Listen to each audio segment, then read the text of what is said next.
ये एनसीबी को श्योर करना पड़ेगा कि एनसीबी जब सम्मन भेजती है तो इनको जाना चाहिए, और जो उसको फॉलो नहीं करें, जो उस लॉस को फॉलो नहीं करें, उनके ऊपर भी केस होना चाहिए। लेकिन सबसे बड़ी बात है कि क्या ये कानून वही उसी तरीके से कंगना रनावत या अर्नब गोस्वामी पे भी लागू होता है? कंगना को अगर सम्मन महाराष्ट्र सरकार लगातार पुलिस वहां की सम्मन कर रही है, रंगोली के खिलाफ एफआईआर हो रहा है, तो क्या वो भी कह सकते हैं कि हम नहीं आ रहे, हम 1 महीने बाद आएंगे, मैं तो हिमाचल में अपनी बिजी हूं, मैं 2 महीने बाद आऊंगी? क्यों ऐसा होता है कि वही कानून बॉलीवुड के लिए अलग है, वही कानून राष्ट्रवादी पत्रकारों के लिए अलग है? तो कहीं लेकिन भागते भागते आप कब तक भागेंगे? आप लगातार भाग रहे हैं। अब तो जनता के सामने आप एक्सपोज भी हो चुके हैं, जनता ने आपको रिजेक्ट भी कर दिया है और जनता ने आपकी फिल्में देखना चाहती है। और हमें पता है कि ये जो नशेड़ी गैंग है, गजेड़ी गैंग है, ये जो माल फूक फूक के ये लोग यहां तक पहुंचे, हमारे टुकड़ों पे पल के जो बहुत बड़े बड़े बंगले, घर, मकान इन्होंने बनाए, आज इतनी बुरी हालत है कि इनको अपना डिसलाइक छिपाना पड़ रहा है। जिस तरीके से ये देश के कल्चर, संस्कृति को तोड़ मरोड़ के दिखाते हैं, मुझे तो समझ ही नहीं आता कि बॉलीवुड क्या ये भूल जाता है कि बॉलीवुड इसी भारत का हिस्सा है। मैम, जिस तरीके से हमने देखा कि लोगों ने पूरी तरीके से जो है बॉलीवुड मूवीज को बॉयकॉट करना शुरू कर दिया, चाहे वो अभी कुल्ली नंबर 1 हो, उस पर भी काफ़ी तरीके से मीम्स बनाए जा रहे हैं, उसका मजाक उड़ाया जा रहा है। वहीं अगर मैम हम देखें, अब तो रियलिटी शोज भी पूरी तरीके से जो बिग बॉस कभी नंबर 1 में होता था, आज वो कहीं पर भी नहीं है टीआरपी की लिस्ट में। क्या कहेंगे आप इस पर? देखिए संचित, मैं बार बार ये बात कहती हूँ कि सुशांत ने अपने ये जो सुशांत के साथ हुआ, सुशांत के जीवन का जो हुआ, जिस तरीके से हमें पता ही नहीं कि हमारे सुशांत के साथ क्या हुआ, तो वो जो सुपर हीरो के साथ हुआ ना, वो हमारा सुपरस्टार था। कहीं ना कहीं उनकी बद्दुआ इतनी ज्यादा बॉलीवुड को लग रही है कि आज वो, आप चाहे फिल्मों की बात कर लीजिए, जो आप बता रहे हैं, इतनी बड़ी बड़ी फिल्में, जो रियलिटी शोज होते थे, बिग बॉस है, कौन बनेगा करोड़पति है, मतलब एक टाइम था कि बिग बॉस के लिए अगर 9 बजे शुरू होने वाला था तो लोग अपने घर के काम बंद खत्म करके बैठ जाते थे कि 9 बजे हमें शो देखना है, मतलब वो टॉप 5 टॉप 2 में चलता था। आज ये स्थिति है कि पुराने एपिसोड्स के जो इनके सुपर हीरोज हैं बिग बॉस के, जो पिछले कुछ एपिसोड्स में बहुत अच्छा करके उनको भी लेके आ गए, उनकी भी वाइल्ड कार्ड एंट्री कर दी। उस वाइल्ड कार्ड एंट्री के बाद भी ये जो जाहिलियत ये दिखाते हैं उस शो में, जो वो सारे लोग जो इतने 3 महीने 4 महीने 6 महीने से कुछ भी नहीं बोल पाए थे सुशांत के केस में, आज जनता उनको क्यों देखेगी? आप तो एक्सपोज हो चुके हैं, आप तो बेनकाब हो चुके हैं। अब हमें जो मेकअप के पीछे आपका जो असली चेहरा था वो जनता देख चुकी है, और आज हमारा नेशनल हीरो संचित वही है, वो एक्ट्रेस वही है जिसने सुशांत के लिए आवाज उठाई। ये तो फेक लोग हैं, ये सारे फेक हैं, क्योंकि ये जिनके साथ फिल्में बनाते हैं, जिनके फिल्मों पे पैसे कमाते हैं। सुशांत को जिसने भी डायरेक्ट किया होगा, प्रोड्यूस किया होगा, क्या उन्होंने फिल्मों से पैसे नहीं कमाए होंगे? लेकिन कितने ऐसे लोग हैं जो सुशांत के लिए आए? तो क्यों देखें हम बिग बॉस, क्यों देखें हम कौन बनेगा करोड़पति? महानायक की अगर मैं बात करूं तो हम कौन बनेगा करोड़पति भी क्यों देखें? क्योंकि आप तो सवाल पूछते हैं, सवाल में आप मनुस्मृति की बेइज्जती करते हैं, आप सवाल ऐसे पूछते हैं जिसमें आप युवा नेता के नाम पे अगर बात करते हैं तो उसमें ताहिर हुसैन जैसे लोग आपके युवा नेता हैं, तो ताहिर हुसैन को आप युवा नेता मानते हैं? यहाँ भारत सरकार ने यूएपीए के तहत उन पर केस दर्ज कर रखा है। तो जो केबीसी का जो स्टैंडर्ड था वो कहीं ना कहीं गिर गया, बिग बॉस का स्टैंडर्ड था वो भी गिर गया, लोग नहीं देख रहे। और बिग बॉस में तो जितने लोग आते हैं, जो होस्ट करते हैं, कहीं ना कहीं लोगों की बहुत नाराजगी है उन लोगों से। अगर इन्हीं लोगों ने सुशांत के लिए आवाज उठाई होती तो हम इनका साथ देते, लेकिन 6 महीने जो आप चुप रहे और आज अपना सिर्फ शो चलाने के लिए वाइल्ड कार्ड पे वाइल्ड कार्ड एंट्री, ऐसे ऐसे लोगों को बुला रहे जिनको हम देखना भी पसंद नहीं करते। टीआरपी गिर गई है, पुरानी कौन कौन सी फिल्में और सीरियल उसमें लगाए जा रहे हैं, कहीं से तो चल जाए। एक यही लोग जो एक आज कहते थे अपने शो में कि टीआरपी के लिए अर्नब गोस्वामी को कुछ नहीं करना चाहिए, नहीं कि सब कुछ कर सकते हैं, आज वही लोग अपनी टीआरपी के लिए बिग बॉस में सब कुछ कर रहे हैं, फिर भी टीआरपी गिर रही है। तो ये सुशांत की बद्दुआ ही तो है। प्रीति मैम, वहीं अगर हम बात करें जिस तरीके से मैम अभी जो है एनसीबी ने 4 से 5 महीने का जो समय मांगा था, उसके बाद अब एनसीबी हर किसी को पकड़ने लगी है, चाहे वो भारती सिंह हो, अर्जुन रामपाल हो, करण जौहर हो, या फिर कोई भी और बड़े से बड़ा कलाकार है, कोई भी नहीं बच पा रहा है इस चीज़ से।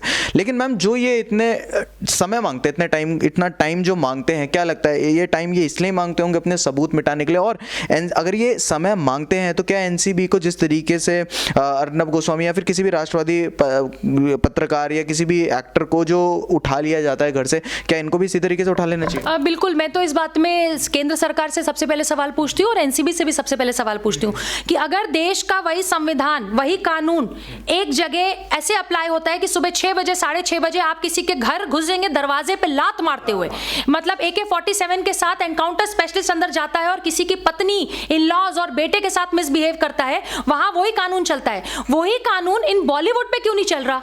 ऐसा क्यों है कि जब 12-13 दिसंबर में आपको सम्मन भेजा जाता है अर्जुन रामपाल जी को, तो ये कहते हैं कि नहीं मैं अभी नहीं आ रहा, मेरा अभी मूड नहीं है, मैं 22-23 तारीख को आऊंगा।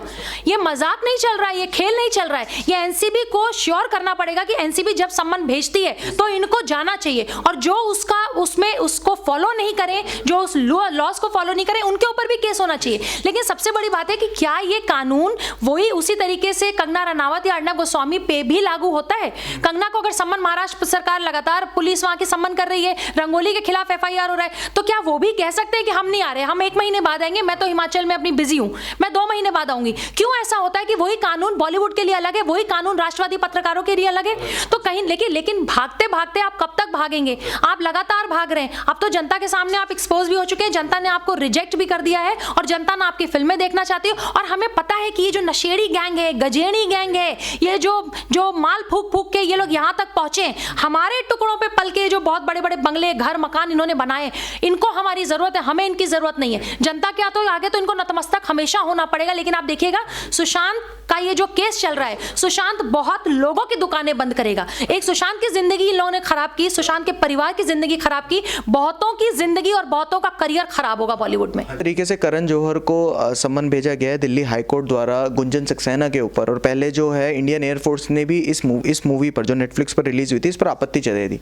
क्या कहेंगे आप इसमें? देखिए, सबसे बड़ी बात है कि इस बॉलीवुड में एक लिमिटेशन होनी चाहिए। ऐसा आप नहीं हो सकता कि आप जल थल वायुसेना के किसी के भी लाइफ के बारे में कोई फिल्म बनाएं और उसको कमर्शियलाइज करें, उसको गलत तरीके से पर्दे पे दिखाएं। क्योंकि जो वायुसेना है, जल थल सेना, जो तीनों हमारी सेनाएं हैं, उनकी सिक्योरिटी को लेके ऐसी फिल्में तो पहले बननी नहीं चाहिए। दूसरा, ऐसी कोई फिल्म जिसमें आप कहीं से भी डिफेम करते हैं हमारी सेनाओं को, आपके ऊपर सख्त कार्रवाई होनी चाहिए। तो वायुसेना ने, एयरफोर्स ने जो इस पे आपत्ति की, वो बिल्कुल सही बोला है। और जो इस तरह कई ऑर्गेनाइजेशन है, मैंने सुना, जो दिल्ली हाईकोर्ट तक पहुंची है और इनके खिलाफ सम्मन आया है, तो सम्मन ही नहीं है Sanchit, they should be arrested and there should be a timeline जो उनको जवाब भी देना पड़े। ऐसा नहीं है कि इनको बुलाएं और ये आते नहीं है, जो कई बार हम लोग देखते हैं कि इनको एनसीबी बुला रहा है, कोई बुला रहा है तो ये आते नहीं है। लेकिन जो वायुसेना है, उन्होंने, मुझे लगता है वायुसेना को स्ट्रिक्ट एक्शन लेना चाहिए करण जौहर के खिलाफ, इस मूवी के खिलाफ। हाँ जी मैम, क्या आपको लगता है कि जब ये लोग ये मूवी वगैरह ये सारी मतलब हमारी इंडियन आर्मी को लेकर कोई भी मूवी बनाते तो इनको परमिशन लेनी चाहिए? क्या लगता है? बिल्कुल, मैंने आपको यही बात बोली है कि जब आप देखिए, देश की सिक्योरिटी से जुड़ा मामला होता है, जल थल वायुसेना, जो हमारी फोर्सेस हैं, वो जी जान लगा के हमारे देश की सुरक्षा रक्षा के लिए काम कर रही हैं। अगर आप इस लेवल पे आके फिल्में बना रहे हैं कि जब आप उनकी पर्सनल लाइफ को टीवी पे दिखा रहे हैं, और कई बार जैसे एकता कपूर ने पीछे कई सीरीज बनाई जिसमें सेना की पत्नियों के बारे में, सेना की जो पत्नियां हैं, जो फोर्सेज में ऑफिसर्स, उनकी पत्नी के बारे में जो आपने दिखाने की कोशिश की, लोगों को पसंद नहीं आया, इवन हम लोगों को भी पसंद नहीं आया। आप किसी के निजी जीवन को अगर आप चरितार्थ करके टीवी पे दिखाने की कोशिश कर रहे हैं और कमर्शियलाइज भी करते हैं, आप उसमें मिर्च भी डालते हैं, मसाला भी डालते हैं, सच और सत्य से काफी दूर होता है, वो प्रमाणित नहीं होता, वो पूरी तरीके से झूठ होता है, तो आपको कोई अधिकार नहीं बनता कि आप जल थल वायुसेना की इंसल्ट करें। और इस पे एक स्ट्रिक्ट एक्शन तो होना चाहिए, बिना परमिशन के फिल्में नहीं बननी चाहिए। जैसे गुंजन सक्सेना की जो मूवी थी, बिना एयरफोर्स के परमिशन के फिल्म नहीं बननी चाहिए थी।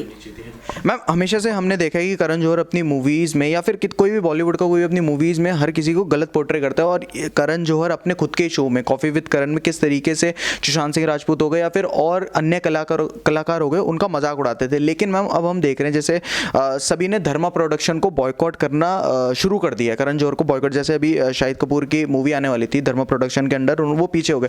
तो क्या लगता है आपको, ये करण जौहर के साथ जितनी भी ये सारी चीज़ें हो रही हैं, ये सारी चीज़ें मतलब जो वो कॉफ़ी विद करण में सारी चीज़ें करते थे, उस चीज़ की वजह से हो रही है, मतलब इनको एक तरीके से कर्मा मिल रहा है? क्या क्या देखिए, धर्मा प्रोडक्शन के लिए यही कहूंगी, कर्मा रिटर्न्स, धर्मा का कर्मा रिटर्न्स। तो जो जिस तरीके से इन्होंने अपने शोज में कॉफी विद करण में बैठा के और वो कॉफी पिलाना, लोगों की बेइज्जतियां करना, सुशांत पे सवाल उठाना, कभी कंगना की अंग्रेजी का मजाक उड़ाना, कभी जो राष्ट्रवादी लोग हैं उनका मजाक उड़ाना, तो देखिए कर्मा किस तरीके से अपना खेल खेल रहा है कि वही करण जौहर जिनकी फिल्में सिर्फ ट्रेलर आता था, वो पता चल जाता था कि ये 100 करोड़ के ऊपर जाएगी, ये 200 करोड़ के ऊपर जाएगी, आज इतनी बुरी हालत है कि इनको अपना डिसलाइक छिपाना पड़ रहा है। जिस तरीके से ये देश के कल्चर संस्कृति को तोड़ मरोड़ के दिखाते हैं, मुझे तो समझ ही नहीं आता कि बॉलीवुड क्या ये भूल जाता है कि बॉलीवुड इसी भारत का हिस्सा है। आप बाहर कहीं पाकिस्तान, दुबई और बाहर के किसी कंट्री, अमेरिका या किसी और कंट्री के फिल्म स्टूडियो में नहीं बैठे, आप ये भारत का फिल्म स्टूडियो, ये भारत की फिल्में बनती हैं, तो भारत के चीजों को रख के, भारत के एक रिस्पेक्ट को रख के तब आपको फिल्में बनानी चाहिए। सिर्फ आप पैसा कमाने के लिए किसी भी हद तक चले जाए जाएंगे, किसी के बारे में कुछ भी दिखा देंगे, वो संभव नहीं है।